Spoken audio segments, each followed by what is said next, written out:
जय माता दी। आप सभी का हमारे YouTube चैनल पर हार्दिक स्वागत है। आज सुने चैत्र मास में सुनी जाने वाली 5 कहानी। विनायक जी की कहानी। एक बार गणेश जी छोटे बालक के रूप में चिमटी में चावल और चमचे में दूध लेकर निकले। वो हर किसी से कह रहे थे कि कोई मेरी खीर बना दो, कोई मेरी खीर बना दो। वहाँ पर एक बुढ़िया माई बैठी थी। उसने कहा, ला मैं बना देती हूँ।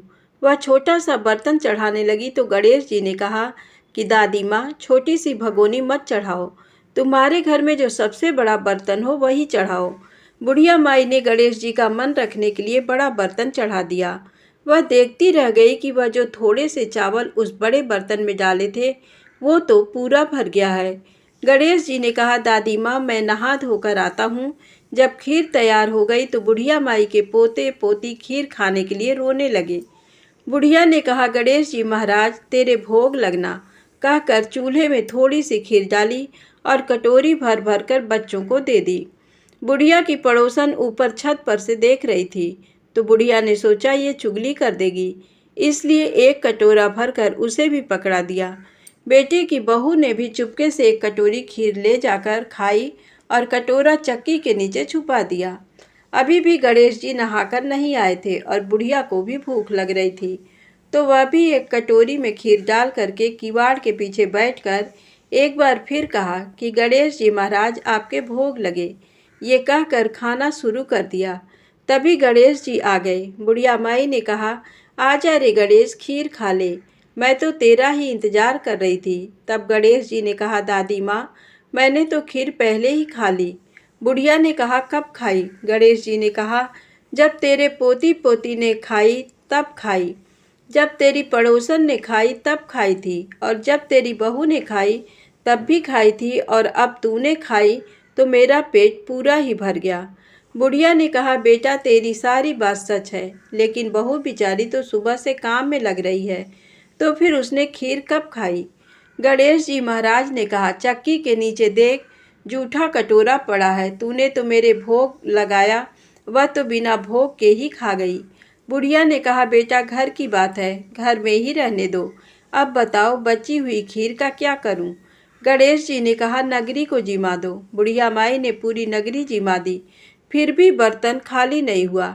जब राजा को ये बात पता चली तो राजा ने बुढ़िया को बुलाया और कहा, क्यों री बुढ़िया, ऐसा बर्तन तेरे घर पर कहाँ से आया?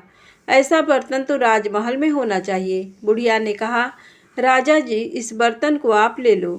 राजा जी ने खीर का बर्तन महल में मंगा लिया। लाते ही खीर में कीड़े मकोड़े, बिच्छू, कंछले हो गए और दुर्गंध आने लगी। ये देखकर राजा ने बुढ़िया से कहा, बुढ़िया, बर्तन वापस ले जा, तुझे हमने दिया। राजा ने कहा, राजा जी, आप देते तो पहले ही कभी दे देते, ये बर्तन तो मुझे मेरे गणेश जी ने दिया है। बुढ़िया ने बर्तन वापस लिया। लेते ही सुगंधित खीर हो गई। घर आकर बुढ़िया ने गणेश जी से कहा, बची हुई खीर का क्या करें? गणेश जी ने कहा, बची हुई खीर को झोपड़ी के कोने में गड्ढा खोदकर गाड़ दो। उसी जगह सुबह उठकर वापस खोदेगी तो धन के 2 चरे मिलेंगे। ऐसा कहकर गणेश जी अंतर्ध्यान हो गए। जाते समय झोपड़ी की लात मारते हुए गए तो झोपड़ी की जगह पर महल हो गया। सुबह बहू ने फावड़ा लेकर पूरे घर को खोद दिया तो कुछ भी नहीं मिला। बहू ने कहा, सासू जी, थारो गणेश जी तो झूठो हैं। सास ने कहा, बहू, मेरे गणेश जी झूठे नहीं हैं, ला मैं देखूं। वह सुई लेकर खोजने लगी तो टन टन करते 2 धन के चरे निकल आए। बहू ने कहा, सासू जी, गणेश जी तो सच्चे हैं। सास ने कहा, गणेश जी तो भावनाओं के भूखे हैं। हे गजानन गणेश जी, जैसा आपने बुढ़िया को दिया वैसा सबको देना। विनायक जी की कहानी कहने वाले, हुंकारा भरने वाले और आसपास के सभी सुनने वाले सबको देना। आइए सुने दशा माता की कहानी। एक वृक्ष पर नर और मादा 2 पक्षी रहते थे। उनके कोई संतान नहीं थी। अन्य पक्षी मादा पक्षी को बाज कहकर घृणा करते थे। मादा चिड़िया बच्चे न होने के कारण बहुत दुखी रहती थी। एक दिन वह अपनी स्थिति पर विचार करती हुई अकेली नदी पर पानी पीने गई। वहां पर स्त्रियां दशा माता का डोरा ले रही थीं। उनका एक डोरा बच गया था। उन्हें कोई उच्च वर्ग की स्त्री नहीं दिखाई दी जिससे वह डोरा दे देती। उन्होंने सोचा कि इस चिड़िया के गले में इस डोरे को बांध देते हैं। ये यहाँ रोज आकर कथा सुन लिया करेगी। इसे पूजन की विधि बता देंगे तो ये भी पूजन के दिन पूजा कर लेगी। तदनुसार उन्होंने चिड़िया के गले में दशा माता का डोरा बांध दिया और उसे समझा दिया कि प्रतिदिन 9 दिन तक यहाँ आकर कहानी सुन लिया करो। 10वें दिन 21 गेहूं के दाने लाकर उनमें से एक दाना दशा माता के नाम से नदी में डाल देना और बाकी 20 दाने तुम स्वयं खा लेना।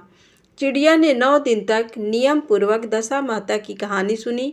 10वें दिन स्त्रियों द्वारा बताई विधि के अनुसार डोरा एवं एक गेहूं का दाना नदी में डालकर पारण किया।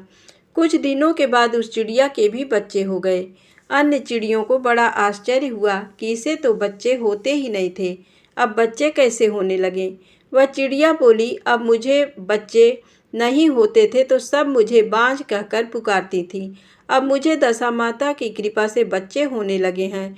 चिड़ियों के पूछने पर उसने दशा माता का डोरा लेने का सारा हाल कह सुनाया और पूजा की विधि का भी वर्णन सुना दिया।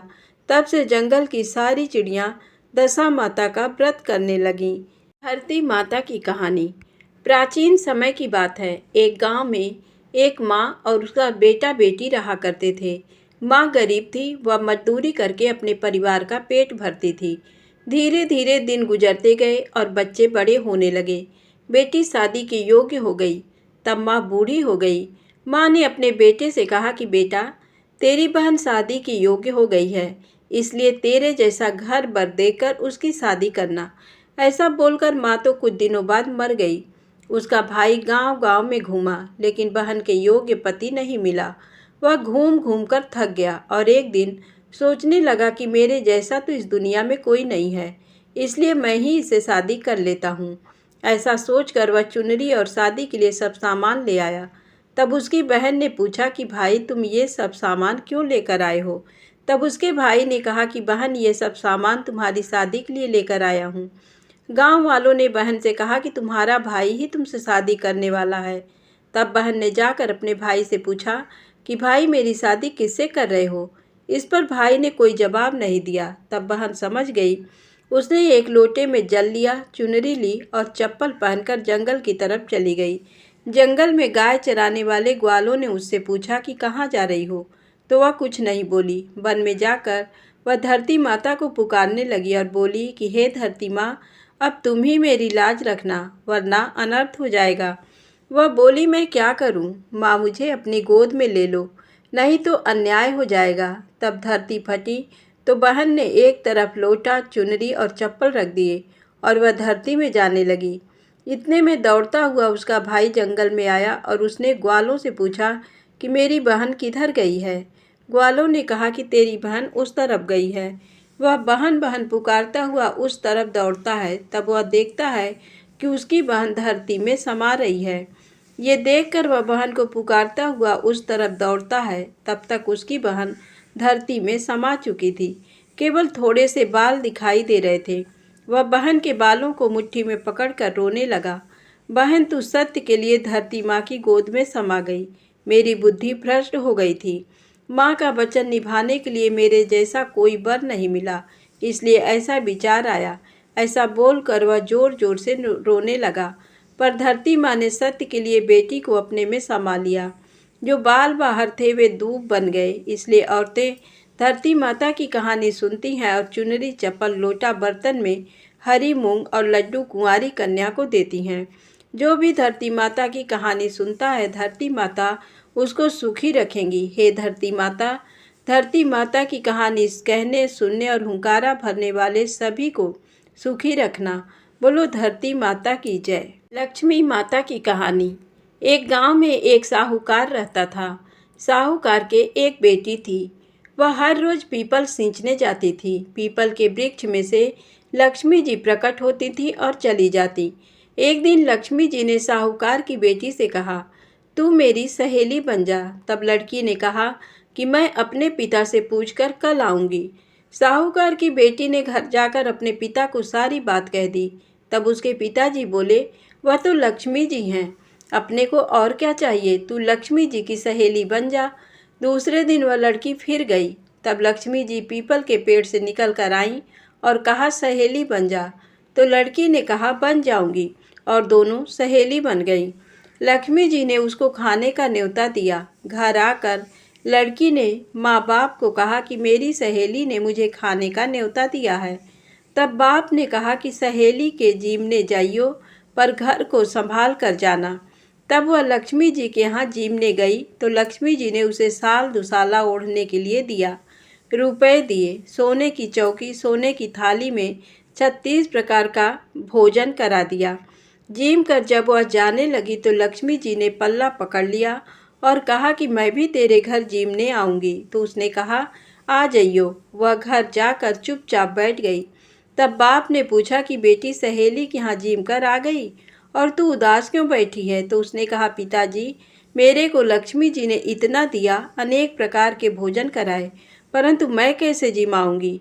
अपने घर में तो कुछ भी नहीं है। तब उसके पिता ने कहा कि गोबर मिट्टी से चौका लगाकर घर की सफाई कर ले, 4 मुख वाला दिया जलाकर लक्ष्मी जी का नाम लेकर रसोई में बैठ जाना। लड़की सफाई करके लड्डू लेकर बैठ गई। उसी समय एक रानी नहा रही थी। उसका नौलखा हार चील उठाकर ले गई और उसके घर वह नौलखा हार डाल गई और उसका लड्डू ले गई। बाद में वह हार को तोड़कर बाजार में गई और सामान लाने लगी। तो सुनार ने पूछा कि क्या चाहिए? तब उसने कहा कि सोने की चौकी, सोने का थाल, साल दुसाला दे दे, मोहर दे और सामग्री दे, 36 प्रकार का भोजन हो जाए, इतना सामान दे। सारी चीज़ें लेकर बहुत तैयारी करी और रसोई बनाई। तब गणेश जी से कहा कि लक्ष्मी जी को बुलाओ। आगे आगे गणेश जी और पीछे पीछे लक्ष्मी जी आईं। उसने फिर चौकी डाल दी और कहा, सहेली चौकी पर बैठ जा। जब लक्ष्मी जी ने कहा सहेली चौकी पर, तो राजा रानी के भी नहीं बैठी, किसी के भी नहीं बैठी। तो उसने कहा कि मेरे यहाँ तो बैठना पड़ेगा। फिर लक्ष्मी जी चौकी पर बैठ गई। तब उसने बहुत खातिर की, जैसे लक्ष्मी ने करी थी वैसे ही उसने करी। लक्ष्मी जी उस पर खुश हो गई। घर में खूब रुपया एवं लक्ष्मी हो गई। साहूकार की बेटी ने कहा, मैं अभी आ रही हूँ, तुम यहीं बैठी रहना, और वह चली गई। लक्ष्मी जी गई नहीं और चौकी पर बैठी रहीं। उसको बहुत दौलत दी। हे लक्ष्मी जी, जैसा तुमने साहूकार की बेटी को दिया वैसा सबको देना। कहते सुनते हुंकारा भरते अपने सारे परिवार को दियो। पीहर में देना, ससुराल में देना, बेटे पोते को देना। हे लक्ष्मी माता, सबका कष्ट दूर करना, दरिद्रता दूर करना, सबकी मनोकामना पूर्ण करना। यमराज जी की कहानी। एक बुढ़िया माई थी। बुढ़िया माई व्रत नियम बहुत रखती थी। एक दिन भगवान के घर से यमदूत लेने आए। बुढ़िया माई यमदूत के साथ चली गई। आगे गहरे नदी बह रही थी। बुढ़िया माई डूबने लगी। तब यमदूत ने पूछा, माई गाय दान की हुई है क्या? बुढ़िया माई ने मन में गाय माता का ध्यान किया तो गाय माता उपस्थित हो गई। गाय की पूंछ पकड़कर बुढ़िया माई ने नदी पार कर लिया। आगे गई तो काले कुत्ते खाने दौड़े। तब यमदूत ने पूछा, कुत्ते को रोटी दी है क्या? बुढ़िया माई ने मन में कुत्ते का ध्यान किया तो कुत्ते चले गए। आगे चली तो काले कौवे बुढ़िया माई को चोंच मारने लगे। तब यमदूत ने कहा, ब्राह्मण की बेटी को सिर में तेल लगाने को दिया है या नहीं? बुढ़िया माई ने ब्राह्मण की बेटी को याद किया तो कौवे ने चोंच मारना छोड़ दिया। आगे गई तो पैरों में कांटे चुभने लगे। यमदूत ने कहा, चप्पल दान किया है? बुढ़िया माई ने याद किया तो चप्पल पैरों में आ गई। आगे चली तो चित्रगुप्त जी ने यमदूतों से पूछा, आप किसको ले आए हो? यमदूतों ने कहा, बुढ़िया माई ने बहुत दान पुण्य किए हैं, लेकिन धर्मराज जी का कुछ नहीं किया, इसलिए आगे के द्वार बंद हैं। तब बुढ़िया माई ने विनती की कि मुझे 7 दिन के लिए धरती पर जाने दो। मैं इन 7 दिनों में धर्मराज जी की कहानी सुनकर उद्यापन कर वापस आ जाऊंगी। धर्मराज जी ने उसके प्राण लौटा दिए। धरती पर बुढ़िया माई के शरीर में जान वापस आ गई। सभी लोग बुढ़िया माई को जीवित देखकर भूतनी भूतनी चिल्लाकर भाग खड़े हुए। बुढ़िया माई अपने घर आई। बेटे बहू से कहा, मैं भूतनी नहीं हूँ, मैं तो धर्मराज के कहे अनुसार वापस आई हूँ। मैं प्रत्येक दिन धर्मराज की कहानी सुनकर उसका उद्यापन करके वापस परलोक चली जाऊंगी। ये सुनकर बेटे बहू ने पूजा की, सभी सामग्री ला दी, लेकिन कहानी के समय हुंकारा नहीं भरा। तब बुढ़िया माई पड़ोसन के पास गई।